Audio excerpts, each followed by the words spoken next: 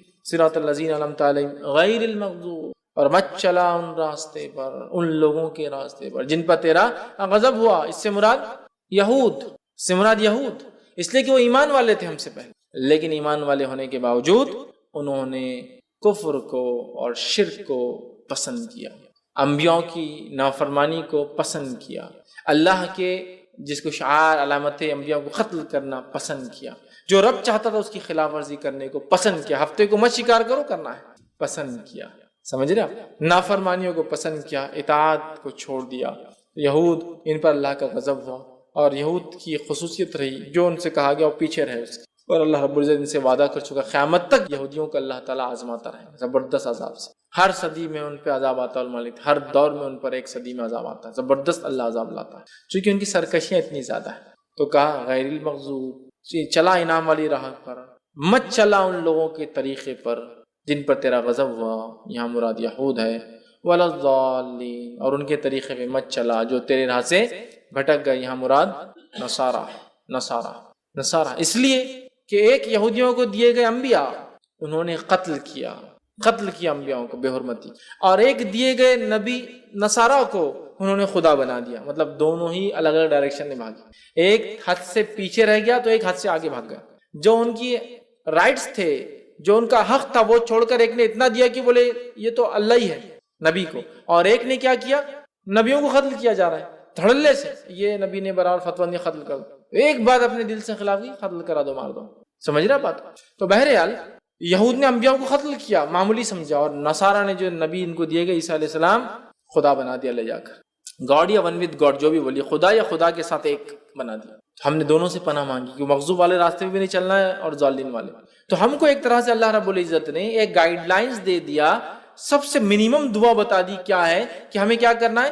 سیدھے راستے پر چلنا ہے، انعام والوں کے طریقے پہ چلنا ہے، اور 2 لوگوں کے طریقے سے بچنا ہے. اگر اتنا ہم سمجھ لیں، اس لیے میں نے کہا دنیا اور آخرت کی کامیابی اس دعا کے اندر شامل ہے کہ ہم نے سمجھ لیا کہ ہمیں کیا کرنا ہے، سیدھے راستے پہ چلنا ہے. قرآن جو بتاتا ہے ہمیں ان لوگوں کے راستے پہ چلنا جن پر انعام ہو، انبیاء کے طریقے، بالخصوص محمد صلی اللہ علیہ وسلم کے طریقے پہ، اور اس کا صدیقین، شہداء، صالحین کے طریقے پہ چلنا ہے.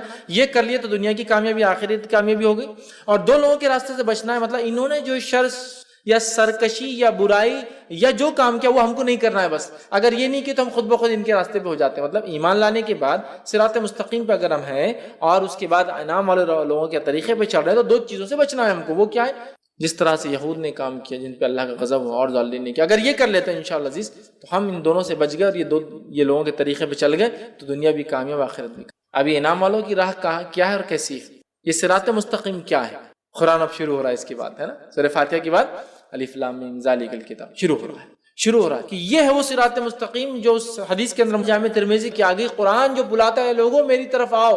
صراط مستقیم، یہ صراط مستقیم پہ قائم رہنے کا ایک ہی ذریعہ قرآن، دوسرا کوئی ذریعہ نہیں، کوئی کتاب نہیں، کوئی چیز نہیں. قرآن، اے لوگوں میری طرف آؤ، اے لوگوں میری طرف آؤ. اور وہ صراط مستقیم یاد رکھ، وہی سیدھا راستہ ہے. تو ہمیں قرآن کو تھامنا ہے. اگر اہدنا الصراط المستقیم ہم دعا کرتے ہیں تو صراط الذین انعمت علیہم، انعام والوں کی راہ. کیا انعام والوں کی راہ؟